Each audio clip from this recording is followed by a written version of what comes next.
Hey everyone, Brian at the Vine here. Today our question is, did Jesus really say he was God? Let's talk about it.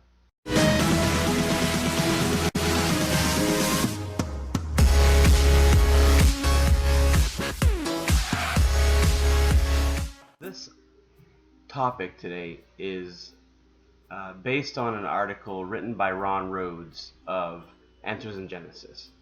And the number one thing that we find in God's Word about Jesus is that he's eternal.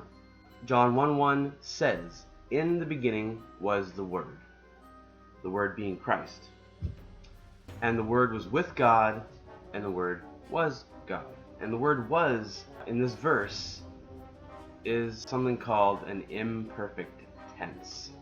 And it shows us that it's continuous, it's ongoing existence, right? And so when the time and space universe came into being, Jesus already existed. The Son of God was already there. Look at Hebrews 1:10-11.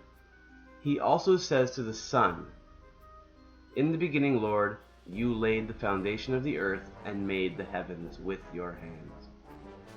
They will perish, but you remain forever." He said that. God the Father said that to God the Son. The second thing that we find about Jesus is that he's self-existent.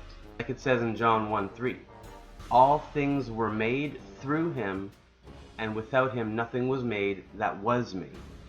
Look at Colossians 1:16. "For by him all things were created that are in heaven and that are on earth, visible and invisible, whether thrones or dominions or principalities or powers, all things were created through him and for him." There's other verses like Hebrews 1:2 if you want to look that up. Christ himself has to be uncreated.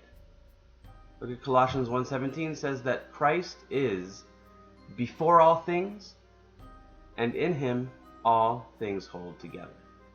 Number 3 is that Jesus is everywhere at the same time.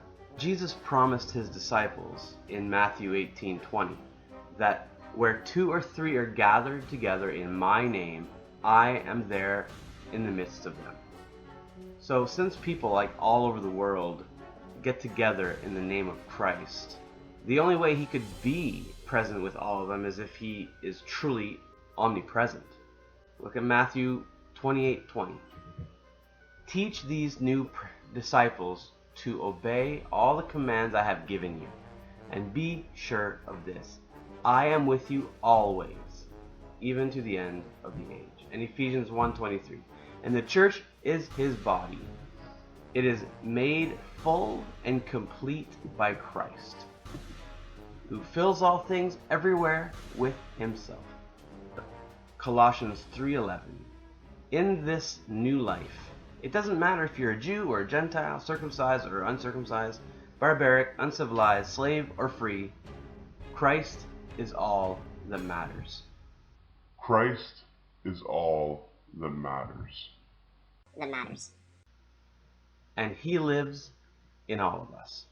He's talking to believers here, those who follow Jesus. He wouldn't live within those who reject him.